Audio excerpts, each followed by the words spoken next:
the Underpowered Hour. On this week's show, we're joined by our roving reporter, James Drake, to talk about the officially unveiled Defender OKTA and James's trip to the Ottawa Valley Land Rover Club's overnight excursion. And now, here's the show.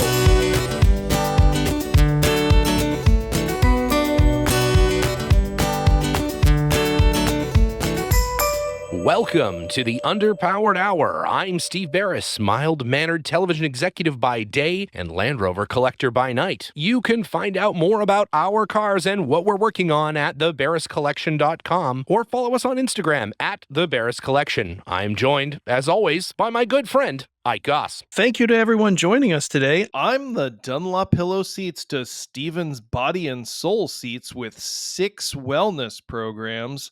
I am the shooting pains of podcasting, Goss. I own and operate Pangolin 4x4 in Springfield, Oregon, where we live and breathe Land Rovers. Check us out online on Facebook, Instagram at Pangolin 4x4. Let's get started. All right, Ike, and our special roving reporter, Mr. James Drake. How are you, sir? You're coming live from Ontario. I am here live in Ontario. I moved up from sunny Texas to sunny and overcast Ontario. But yes, here again, and with a little bit of a report on the latest event up here in Ontario, which is fantastic. I will say, though, duct tape is color matched to elephant hide seats, so you can hide it nice and depending on what color your seats are. Yeah, that's exactly right. Right in. That's exactly right. We were just talking before the show of the seats that I had shipped up to Ike for my Firefly. The driver's seat is made almost entirely of duct tape now and needs to be recovered with our very precious supply of original elephant hide material, factory original, and had the station wagon redone when Linus had it, and it is very, very sweet. It is one of those things where, you know, having a proper seat in your Land Rover that does not collapse all the way down to the seat box and stick to you when you get out is a nice feature, you know. So I had just come off this event, and actually one of the last notes I made on the event was, okay, what's on the to-do list? And it is reupholster the driver's seat, because you bounce along on these things and you either bottom out, hit the ceiling. Yes. But then I thought, you know, if I put too much cushioning, there's too much padding built into me. That's right. How much space am I going to have between steering wheel and me? Because sometimes it rubbed, depending, you know, after dinner Land Rovering, it's that's right. It's touching, right? So I'm just like, okay, upholster it, but only just exactly, yeah. Just minimal upholstery. So you just recover the broken down foam. Yeah. Sometimes a nicely broken down gives you just that little bit of extra space that makes it a little more comfortable to drive long distances as well. I have found that to be the case, certainly, that sometimes a broken down seat is, you know, just broken down is actually a little nicer than a brand new one, because you do fit. I think you mean broken in, right? Broken in. That's exactly right. That's exactly right. Yes. Yeah. It's like a nice pair of shoes, you know, that you just kind of fit. Yeah, exactly. Yeah. A good Land Rover seat is like a well-worn pair of shoes. We actually had a customer at the shop, and he was a huge person. He was like 6'8" and like 450 pounds. Whoa. And he's like, I want to drive this Land Rover. What can we do? And I was like, well, you can take the seats out. And he's like, I did that, and that's not enough. I was like, well, you know, you could reduce the diameter of the steering wheel. Yeah. And so we had to make him a steering wheel that was like, instead of 17 inches, like 14 inches in diameter, because he was just a giant person. But I imagine that he has like giant, you know, strength, so he could easily turn that 14-inch steering wheel where the rest of us need the leverage of a 17-inch steering wheel. I was going to say that's. It's not this big. It's obviously it's decently sized, but it'd be hard. Oh yeah, you'd be working hard. He had power steering on his car. Oh, so there was no problem. It didn't matter. But we made a tiny banjo steering wheel. It was like that's awesome. And he would sit on a pair of camping mats, I imagine, or something too. Yeah, I don't know what he ended up doing for seats, but he was dedicated to the idea that he would drive this Land Rover, which you know. I'm sure it was ridiculous to watch. Like to have to take the roof off. I currently drive the fire truck sitting on a sandbag. That's how I move the Which is fire truck great around because you right can now. use sand to put out a fire. That's I true. was about to It say is it. also. Yeah, Yep. it's all It's part of not the bad. process. It's a firefighting tool. So yeah, no, it works great. Don't get used to it, because when your reupholstered seats come back, don't throw those on a fire. No, I can't. No, those will go up instantly. And they're made of plastic and foam. That's gonna go. No, it'd be terrible. Yeah, it's be terrible. Well, speaking of plastic and foam, in the news, of course, this week there is big news from our good friends at His Majesty's JLR. Of course, finally, the long anticipated, Nick Dimbleby photographed Land Rover Defender OKTA. And it's actually quoted in this article that I'm reading here as the Land Rover Defender OKTA, which I'm not sure they would be too pleased about. But Defender OKTA, of course, OKTA, because of the octapentagonal design of diamonds, which is, of course, the first thing that comes to mind when you think of the word OKTA. It's finally been released. It looks very tough. And I actually think it looks pretty neat. I'm actually pretty happy with how it came out. I think it could have been pretty stupid looking, as body kits, tend to be. They can be pretty dumb looking, as our good friends at Con Automotive have proven time and again that, by sticking bits of plastic on the outside of Defenders, you can get pretty far afield pretty fast. But this one doesn't look too bad. I actually kind of like it. It is fender flared like crazy, as is the fashion these days with sort of, raptored out cars. And this is certainly that. But yeah, I like it. I think it looks pretty cool. I actually personally think with the fender, because it's such long, right, at the 110, 120, the fender flares kind of proportionalize it just enough. It's not like if you put those fender flares on a 90, it would be square. Yes, it would be a perfect square. Yes, it would be. Yes, yeah. And I don't know if they're making, Liza actually said she thought they were making a 90 for certain markets. I haven't seen one yet, but I've only seen the 110. And because I think they're really, really targeting the Glendewagen as their kind of main sort of competitor for the OKTA, I'm not sure that they're going to make a lot of 90s, but yeah, I agree. Proportionally, it actually makes it look a lot more like a classic Defender. Like it looks more proportionally like the classic 110, I think, with oddly, with the giant fender flares. But it did mean that it needed, because of its width now, it needs the triple lights in the grille, like a Ford Raptor or wider vehicles of an F-350 or like a giant Dodge Ram or something. It is a big boy. It is a big boy now. That's for the U.S. market. So in the UK market, they don't get the lights. They don't get the lights. Is it optional? Can you option the lights in the UK? I don't think so. I don't think so. Nope. The seats. Let's talk about those seats. The body and soul seats. So body and soul. I listened to part of the design team talk about these things, and basically the idea is that you have seats that vibrate.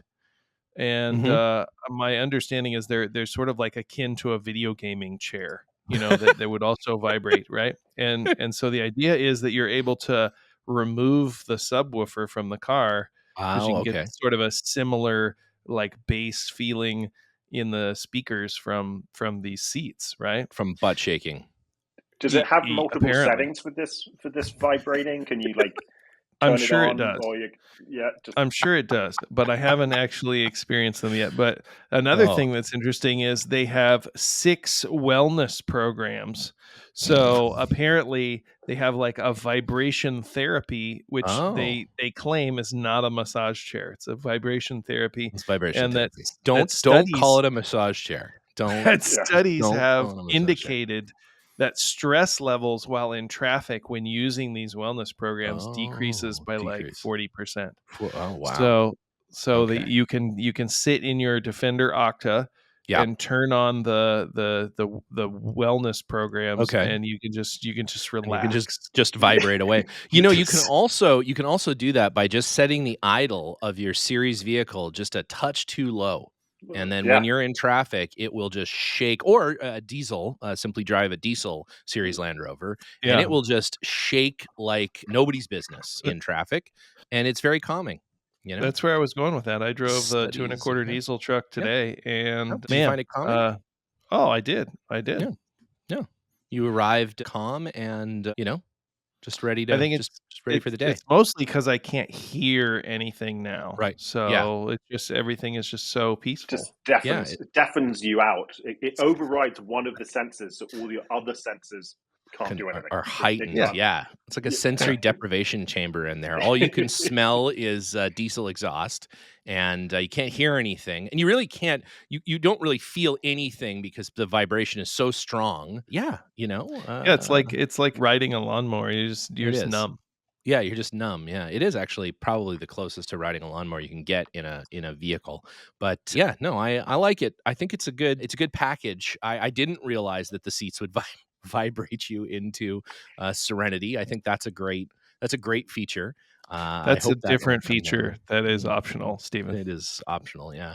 I'd like to see if I can option that on yeah, I wonder if that's something you can retrofit with other vehicles, but it starts now. This is something that wasn't previously announced. It does start at 153, call it $54,000 for the OKTA, which was previously unannounced, which actually I have to say, I think that's less expensive than we sort of thought it was going to be. I thought it was easily going to touch 200,000 to sort of get going. Now, it does easily touch 200,000. Like if you hit one option button, it very quickly gets there. For instance, if you get carbon fiber trim and you put, the carbon whatever on it, it very quickly gets to 170, $180,000 very, very quickly. But, just to start at, 100 and, 150-ish thousand, that's not too bad. Now, remember that the base level 110. Now, I don't know who's buying this base level 110, but the base level 110 is $155,000. So it is a pretty significant premium over the base level 110. But again, that base level 110 has the 4-cylinder motor, a cloth interior, and steel wheels on it, which I actually think is And pretty cool. But fender flares for poor people, they're so narrow. Have you seen yeah, those they're things? the narrowest of fender flares. On that car. That car also has 310 horsepower. This, of course, as was stated sort of earlier, but officially now has 626 horsepower and 553 foot-pounds of torque, which will compel it 0 to 60 in 3.8 seconds, which is like Tesla kind of 0 to 60 times in a 110 that weighs as much as a small townhouse, which is pretty impressive. And that's I can't wait all to see the first like traffic cam video of this thing just launching onto the highway from an on-ramp. just right Just into a taking him. K rail and just flipping. Oh yeah, it's going to be amazing. Oh man, It's it's going gonna to be be Well, great. my Focus does, I don't know, about 4 second 0 yeah to 60, not yeah right, which is, yep it's impressive in that. But my Focus is, tiny. it's tiny, Yes, tiny and light. whereas Yeah.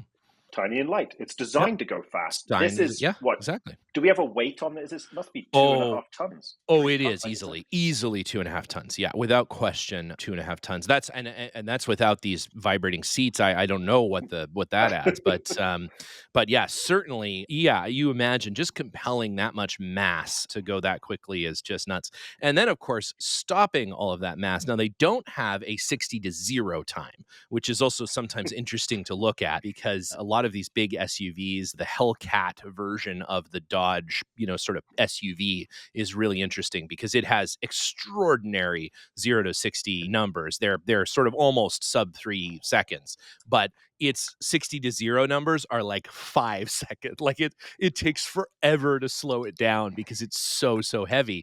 So it would be interesting to see those numbers. They're not coincidentally publishing The those they numbers right did up put front. they did put 15.5-inch Yeah. Brembo brakes on Giant, the OKTA, giant and so brakes. it has 20-inch wheels on it. Yeah, And it does have 20-inch wheels. Yeah. supposedly, according to the interview with one of the designers, they worked with Goodyear to design an entirely new tire. So please don't get a flat. Don't get a because flat, they probably and don't wear them probably out. won't have it in stock at Discount Tire. No, they're not going to have that one in stock. No, those tires probably cost the same as the GDP of a small island nation, but they are expecting to be a fairly low production vehicle, rather, with only about 300 units planned for the 25 model year, which I didn't realize that they were going to do such a low. No, I thought they were going to be knocking these things out like Raptors. Like they were going to be building 1 billion of these things, but apparently, I think that's the hope. They're going to see Yeah. how it does. Yeah. You know? Well, I think Yeah. at that price point, you've got to be careful. That could go either way, right? You don't want to flood the market with them, and then you kind of want to have a bit of kind of exclusivity with Right. them to be able to kind Right. of, right, the people that are going to buy them go, okay, there's not many of these, so it's actually not a bad price. Right. But Yeah. I don't think many people, I'm reading the way it does, what is it? It wades up to a meter in depth. I don't think people that are buying these are wading in meter depth. The meter Kind of of. water mass, probably not. No. Yes. Now, OKTA mode, which apparently it has now a special OKTA mode, is apparently geared for a certain level of off-road driving. Like this thing is not just meant for track mode, but it is meant for a certain amount of off-roading as well. To the point where one of the versions that's sort of more off-road geared, it comes with an equipped snorkel from the factory. It has 2 snorkels, one on each side, because of the twin turbos. Each turbo gets its own snorkel, which is pretty fun to have 2 snorkels on the car from the factory. I think that's kind of a fun feature. So kind of looks like a bull. I was gonna say like horns. Like horns. Yeah. Horns at the top. Yeah, it's pretty cool. Yeah, I like that. I think everybody should put 2 snorkels on there. I did see, there are some cars there that they will second snorkel the heater intake so that, the air intake for the interior system, so that you're not drawing dust into there. So that is something that people sometimes do. Some of the military cars have 2 of them for some reasons and things. But yeah, this is it looks kind of neat. They put the snorkel on each side and make it, kind of looks neat. So that's the OKTA. So if you got 170 grand burning a hole in your pocket and you have a dealer who can put in an order for one of those 300, head on down to your local Jaguar Land Rover dealer and get your name on that list and let us know what you think. Let us come and try out your Vibrating seat. Maybe you can trade in the Trek and toss in the Freelander on one of those. On one of those. Yeah, we did talk briefly. We briefly talked about should we get an OKTA, because I had lunch with Joe Eberhardt the other day and he was sort of barbing me to get you got to get the OKTA. I'm like, wow, we really like the Trek. I don't know, but it's apparently pretty cool. It's pretty cool. I didn't unfortunately get a chance to go see it while it was here in LA, but I hear it's pretty nice. Nick Dimbleby, who was visiting for the OKTA event, he did say it was pretty cool. Pretty cool. He did not mention the vibrating seats, though. I have to say that's a revelation that I missed. Trying to keep that to himself. Changes everything, quite frankly. Changes everything. I'm just photographing more of the interior. Yeah, just leave me alone. What was that? I am just doing the interior. This is great. Yeah. So, speaking of vibrating seats, we led with James. You spent some time with our good friends over at the old Ottawa Valley Land Rover group, the old Rover Club there, which one of the oldest Land Rover clubs in the country, not just in the country, in North America, period. In North America, yeah. Of course, are you talking about the club itself or the members? I was just going to say, and also members, some of the most famous, Land Rover members, again, some of the oldest members in the, our good friend Dixon Kenner, of course, many others there in the club, all wonderful folks, good friends of the show, and, Land Rover celebrities in their own right. I am, of course, a member of the Ottawa Valley Club. I think Ike may be, but hasn't paid for it in a long time, but is a sort of an honorary member, But yeah, no, it's a great club. It is a good club. Yeah. So I joined there. Obviously, last time we spoke, I was in Texas and a member of the Texas Rovers, and still will be a member. But obviously, moving back up here to Ontario and the Toronto area, I was looking for a club, and obviously Ottawa Valley kind of came up and joined them right away. As we joked before the show, first thing, don't unpack any boxes. Let's get involved in a immediately Land Rover join club. the Land Rover club. Immediately, absolutely. And Yeah. I'm not actually sure why I wasn't a member before I left for Texas, but here we are. Yeah. But they've been around since like 1974. Yeah. Member of the Alrock Association of Land Rover Canada. They, in 1984, established as OVLR and then incorporated 10 years after that. So they've been around a long time, and a lot of members have kind of been and gone, 160-ish members, 250 in the database. So if you haven't paid, you're probably in that 250-ish. But a really good club, really knowledgeable people, very friendly, as all Land Rover people are. They are non-profits. All their events are really cheap to kind of go to, which was really nice. So it's a good community of people that really know what they're talking about, and that was nice. Like, I hadn't met any of these guys before, and joined them for this Overland Overnighter event, which I'll talk about in a second, but really kind of knowledgeable people, and had brought over, from the UK, or they just do all the work, and there was mechanics and welders and lots of different kind of people within the group. So very, very cool to kind of meet them and kind of get involved in these people. And they have events all across Ontario. They're mainly Ottawa Valley. So if you know Canada, right, Ottawa is obviously our capital city, but it sits in the middle of the Ottawa Valley, which is a huge, built by some glacier 4 million years ago, whenever it was. But it's a huge area, great whitewater rafting and great built outbacks. by Pierre Elliott Trudeau in 1986. The Ottawa Valley. Go. Perfect. Yeah. Absolutely. Dug out by hand. Yes, and chisel, and got it all done perfectly. Between that and dealing with Cuba. But that's right. It was those two things. those two things. That's all he did. Yeah, great. But that area of the world is full of very mountainous, very kind of forest. But the ATV and snowmobile and off-road there is a huge network of trails that go all the way up northern Ontario and northern Quebec. And you can actually go from a snowmobile from where I'm here in Toronto all the way to northern Quebec in different trails and different types of the year. So obviously in the summer, they utilize them for this Overland Overnighter event, which was really kind of simple event based out of Cloyne, Ontario, which is, I don't even think they had a stoplight, but they had a hotel, which was awesome. So basically what this event, the basic around it was an overnighter with trails either side of it. So you carried everything that you needed with you. There was no real set location to kind of hang out, but it was in the Frontenac-Lanark Highlands, which is 3 hours northeast of Toronto, 2 hours west of Ottawa. We started in Cloyne, Ontario. I actually went up Friday night. So it started Saturday morning, and I was like, okay, I'm not going at 5 a.m. in a series Land Rover to see if I get there. I'm going to go Friday afternoon. Didn't do much prep to the Land Rover. She's running pretty well, my little 64 Series 2. However, I had a little slight leak in the gas tank. So dropped You'll have that, one of those. Yes. So luckily it's got two. So dropped the leaky one, left that at home. Which was kind of frustrating because there's not many gas stations in that area. So went down to 35, 40 liters versus 80. So took with me 60 liters of jerry can gas and packed up the tent and a bunch of stuff. Left Friday, met up with a few people there at the Lakeside Inn. So there's a few people had stayed overnight. They're coming from a bit of a distance. One was David Short, from in his stage one, which he had come up from Virginia. So I sat with him. The event was organized by Ryan Kamen, who is their OVLR's off-road coordinator. So he was staying there overnight as well. The Lakeside Inn is not a 5-star Hilton, which was you don't say. which was not shocking, really. But they had a cold fridge and a restaurant, so we ate and we were merry on the Friday night. Yeah. But then I woke up in the morning to Land Rovers just descending on this little town, and a good mix. So I was the oldest at 64 in a Series 2.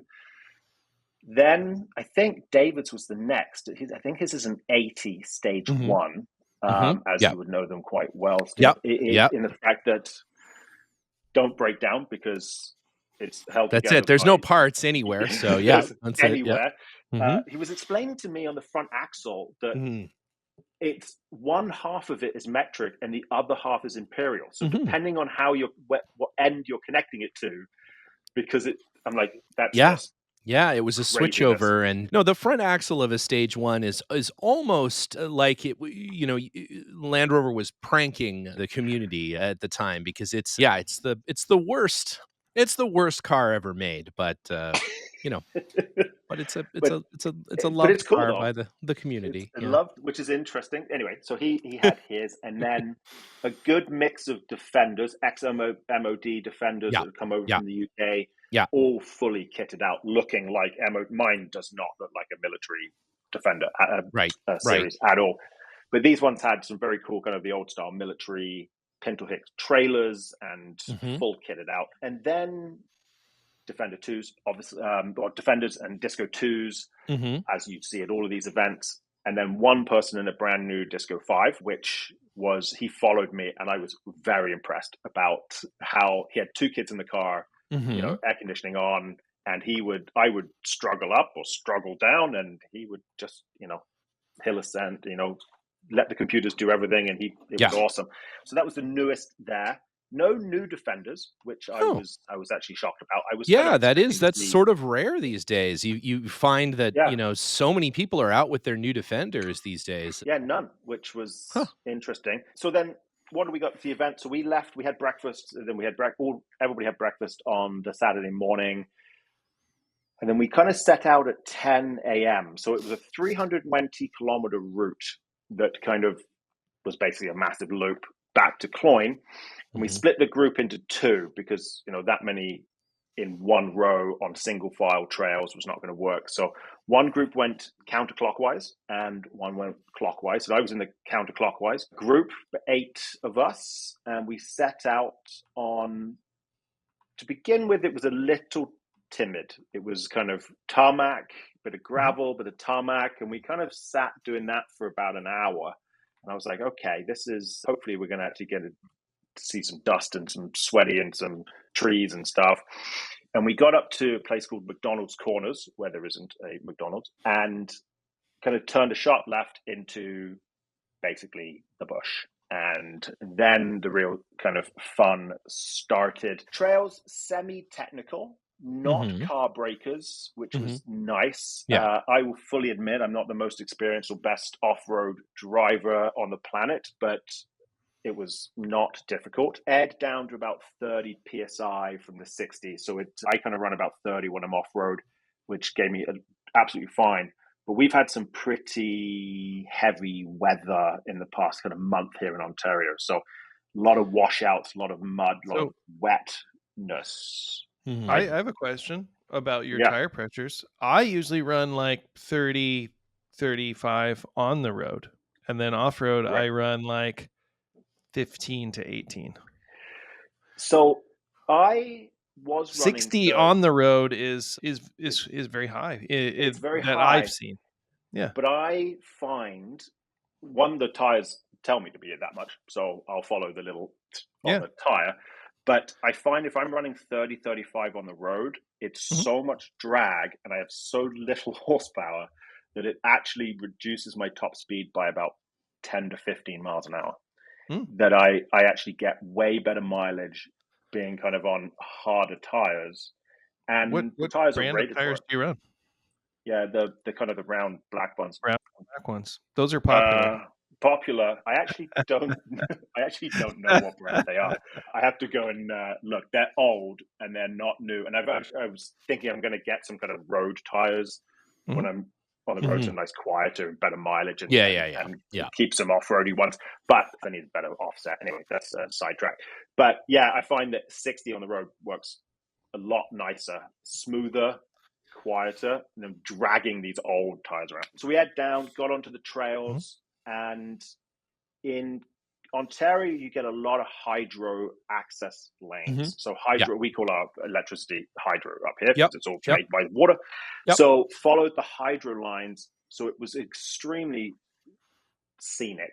Cool. You're kind of going up and down, which was fabulous. And there's a video of that will that Lisa's got access to that she's going to kind of edit for you guys, which was great. Pretty easy, though. And we kind of went pretty far east, and then we kind of looped up through these hydro lines. Before lunch, we had one little incident. It wasn't really an incident. None of the Land Rovers, actually the president of the club, Kevin, he was towing a trailer, and the pintle hitch, the top of the pintle, little C-clamp popped off. Oh, so obviously his trailer went off. Now, obviously, fully chained up, didn't go very far. Didn't go as you do. Yeah, Good etiquette of trailers. Yeah. So it didn't go anywhere, but we kind of heard on the radio because we've got radio communication, really good etiquette. See the guy in front of you, see the guy behind you. Right. You're in good shape, right? And everybody was very good at that. The club did some training days, which I couldn't get to, and they do training on how to do trails and how to spot and stuff, which is I think really good. But we got a stop on the radio, and the little C-clamp had come because there's a pin. C-clamp had come off, gone. So there was a call on the radio, duct tape, gorilla tape. Who's got whatever? Who's got some chains? Can we put some chains on it? Because you get it back together. Yeah, exactly. But Kevin took a walk about 10 feet, 100 feet down the trail, found everything on the trail, was able to find, so it was a pin, the C-clamp, the top of the pintle, put it all back together right on the trail. And, and off we tot, and very simple. But that was over the whole weekend, the only mechanical issue of all of these Land Rovers, all of these, we were, not kicking the shit out of them, but we were using them as you do, right? So that was the only issue of the whole weekend, but except for the bug bites. When you're in Ontario in this time of the year, we've stopped, right? We stopped for about 10 minutes, and within the mile radius there are 30 billion bugs, right? So you've got mosquitoes, deer flies, horse flies, so cubic lice, right? And I've got every window open, 2 of them, the back open, the flaps open, and I'm just sitting there waiting for them to fix it, and it's just in. And so I had a scarf on, and that came off, and I'm just swatting everything, just going to get it. And I could see David in front of me, and he's kind of, just smacking himself. And the guy in the Disco 5 is sitting in there in the air conditioning, just not bothered. Yeah, so we stopped at lunch. One of the kids was asleep in the front. just having a nap. It was like, I'm sure you got set to 20 degrees, headphones on, no problem. Got the vibrating seat turned all the way up. This is very relaxing. Sleep mode into sleep mode. Sleep mode. Nice. That's great. But then we stopped for lunch and got gas. Not very many gas stations, but luckily in good stop. And they're actually all not coin operated. Not coin operated, credit card operated. So there's no actual attendant. So we all kind of lined up there. But I had warmed a beautiful Cornish pasty that I bought the day before on my transmission tunnel, because obviously it's a small heater. It's perfect.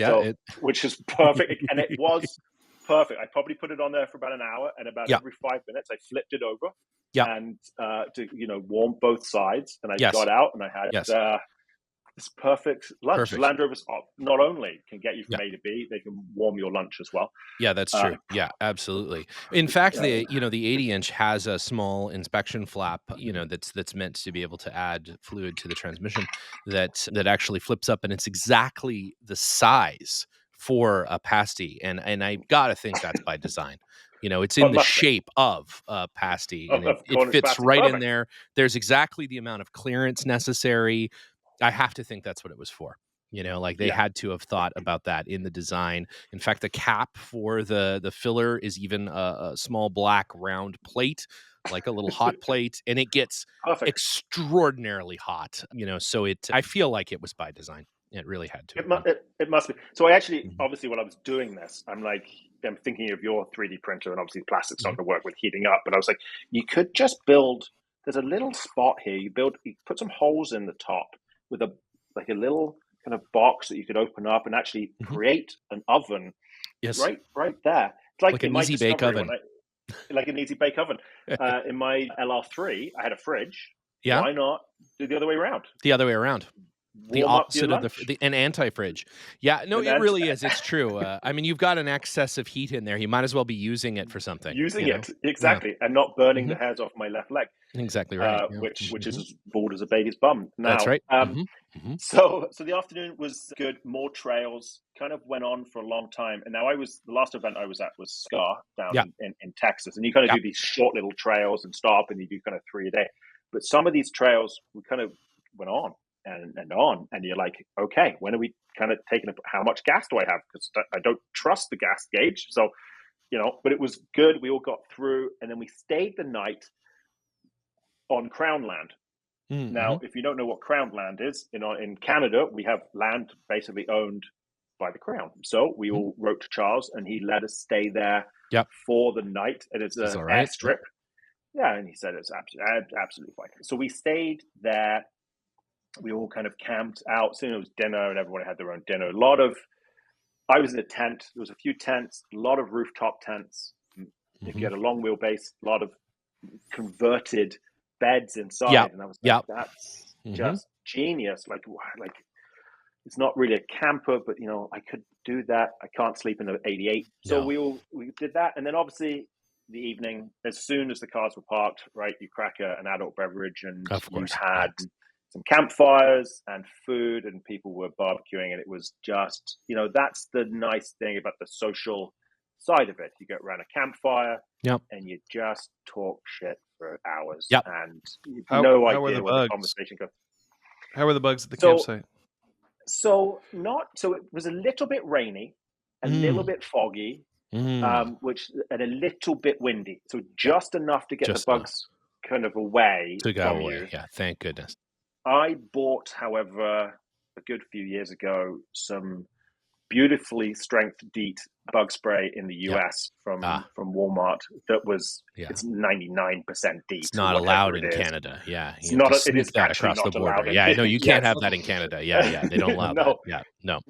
So it works great, except it eats clothing. So you can't put it on anything. You have to, and then you wash your hands after putting it on. 100%. Yes, it's not good. Do not touch the face. No. So I was actually not too bad, but there were some people doing it, and I smoked pipe too. So I was, putting it. It was actually not that bad, and the campfire helped. Good times were had, and it's Crown Land, so there were other people there. There was nice. Weirdly, some kids showed up on mopeds in the middle of nowhere, and they had some tents, and locals that were having a good time. They set off some fireworks. Ontario, that's always fireworks in the. It's always somewhat discouraging when you're feeling particularly manly, having driven a bunch of difficult trails in your Land Rover, and like 6 kids on mopeds show up. Yeah, it was a little interesting, but they set off fireworks in the middle of the fog, so you can't see bugger all. All we could do was hear them. But yeah, very cool to see this kind of. Apparently, we had gypsy moths in Ontario a few years ago through COVID, and they built this airstrip because they were using it to spray for these gypsy moths. Which is actually the reason why there's a airstrip in the middle of nowhere. Interesting. Kind of weird. Anyway, so that was that. So we got up. I'm an early riser, so 6:30, 7 o'clock. Up, had some breakfast.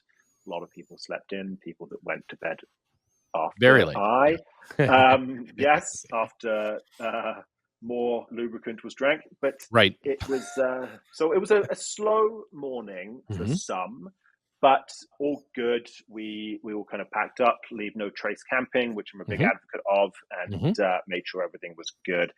And then we hit the same groups. Kind of we West Loop for that, and hit this hydro trail. It was a 2 and a bit hour trail of quite technical, and I thought of this at Scar, and I didn't do anything about it. And it's because I have the spare wheel on the hood of my truck. Yes. And I knew from Scar that I can't see anything over the hood. So you come over a crest and you're like, no. What's over there? Yeah. Whatever. So, could be anything. David went that way, so I'm just going to go. Yeah, just go that way. I'm going to go slowly, which worked out just fine.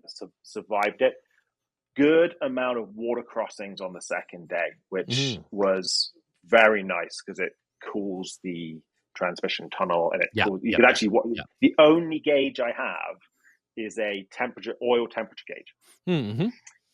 For that kind of gauges, and Yeah. it would go through a water splash and it would drop 30 degrees. You sure? And you're like, oh, perfect, nice. Nice. And then you actually feel everything's nice and cool. Yeah. 10 minutes later, you're back to sweating and yeah. buckets. But steam heats then. Yes, exactly. Oh, this is a nice sauna. But it was a really kind of good, technical, long trail, and you felt accomplishment when we did it. It was kind of, this took a while. It wasn't a 5-minute, right, let's go and do that kind of rock crawl or that uphill or that around. It was like, we've just gone, I actually don't know how many kilometers it really was, but it felt like 150. It was probably 6, but it was long and great fun, good etiquette. Very impressed with the etiquette of everybody on rails. Nobody had to be spotted. I didn't actually even go to low range. I just stuck it in 4, and probably should have done. There was a couple of uphills that ran out of gears. Ran out of, yes. Didn't have any lower. I was like in first. To get a little lower, yeah. Yeah, and I probably should have been in 20 psi, not 30 psi for a couple of them. That's all right. But it always felt like you got a water splash and then rocks. So you're like, I'm now wet and I don't have any grip. And it was like, can we not do it the other way around? Can we not go an uphill and then have water so I could actually have where's some the grip? fun in that? And then the guy on the moped would come along beside. Yes. Nice. Jesus. So it's like a Sherpa. I was in Nepal a few years ago, and we had full backpacks and carrying all our stuff. And right. And sweating. You know, you walk it, and then a Sherpa overtakes you on a cell phone, carrying 3 bags and your food and everything, and you're just like, oh yeah, absolutely. Moped going past it. So that was kind of the second day. We're heading now kind of quite west here. Now, in that area of the world, there's a lot of car rallies, and that I've been involved in kind of motorsport for a long time. So I kind of knew basically where we were through the Frontenac and Lanark Highlands, getting over to more the Bancroft area. And we ended up on Highway 62, which is closer actually to Toronto than where we started in Cloyne. So a lot of people were like, right, I'm ducking out here. And I was actually really close to my cottage. So I was like, I could probably just go shower and actually be out. We ended up at this gas station that on the map was a gas station, and in reality was a closed business. So everybody was like, okay. That came into play that I had actually got the gas tanks out of the back, threw 40 liters into a 35-liter tank, which was interesting. So I was kind of running on fumes when we got to the back, but then we kind of ducked out. But it's probably 2-3 o'clock in the afternoon now on Sunday, and everybody's pretty kind of done. Nobody wants to get home in the dark. It's 3 hours to Toronto. It's 2 hours, 3 hours to kind of Ottawa from there. Good. Aired back up. Ryan came and has a air compressor built into his truck, which I thought was a bit gimmicky when I first ever saw that. And then I thought, no, this is probably one of the most useful things, to be able to air up and air down on. Pretty nice. Yeah. It is nice. He was driving a D2. It's a little tank, pretty awesome. So we kind of said our goodbyes, and it was nice to kind of meet some people, and headed home for a shower, which was pretty awesome. I was actually quite impressed with my own. We talk about fuel and taking it with us. I run about 15 to 16 liters per 100 kilometers. Don't ask me what that is in miles per gallon. It's low. But on the trails was running, and I did figure this out, about 9 miles to the gallon on trail, which I actually was not too disappointed on with my series. So it was pretty good. But other than that, no other issues except a broken indicator, which I'm annoyed about. Yeah. On the left, and I know when I did it because I'm sat on the right because mine's right-hand drive, and I can't see the left. So I must have hit something and lost an antenna off of that side as well. No other damage, and she got home not dripping any oil, not dripping any fuel, absolutely perfectly fine, completely empty of all fluids. Fluids, yeah, that's fine. Yes. It wasn't dripping any of that because there wasn't any. It's all gone. And I'm going to go with the fact that there was so much mud that it's now caked all the holes. Oh, right. It's just sealed. Right. Yeah. sealed it all, Yeah. and you let it dry. But Perfect. there was a couple of good washouts. The washouts were fun. Yeah. But all in all, a really well-organized event, a great club, great little, it was easy if you're looking for something that you're kind of, right, I want to just a little bit more technical than brand spanking new to get over it, take the tire off the front bonnet and actually be able to see what you're doing. But other than that, really good bunch of people, and looking forward. Then their next event is their birthday party, which is the same The weekend famous as my own birthday birthday. party. Yeah. Oh, really? Yeah, Oh. yeah. They're holding it the same weekend as my wife's and my birthday party, so we're not going.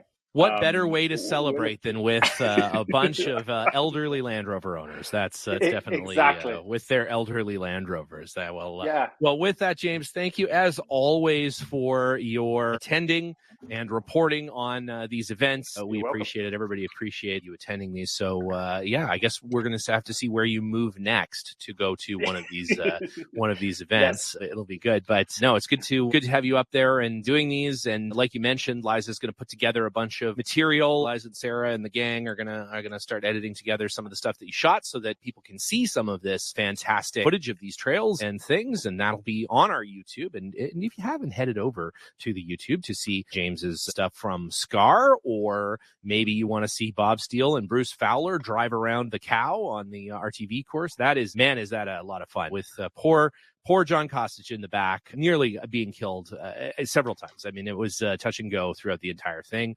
Head on over, check that out. If you're interested in 3D printing stuff, the things we're doing there. We have all kinds of great rig tours coming up from the Anarch event up in Ontario. We've got some 3D scanning content coming out. We've completely scanned Linus, and we'll be offering Linus analogs here on the store very soon. It's going to be great. And if you do head on over to YouTube, if you don't mind subscribing and liking a few videos, that really helps us out. And if you have animals, cats, dogs, whatever, if you want to just leave the YouTube playing for them, we appreciate that as well, because those artificial play counts, they mean a lot to us. So with that, we appreciate it. And James, as always, thank you for joining us. And you're welcome. Look forward to chatting again in the future. And we'll see you next week. Adios, amigos. Thanks all.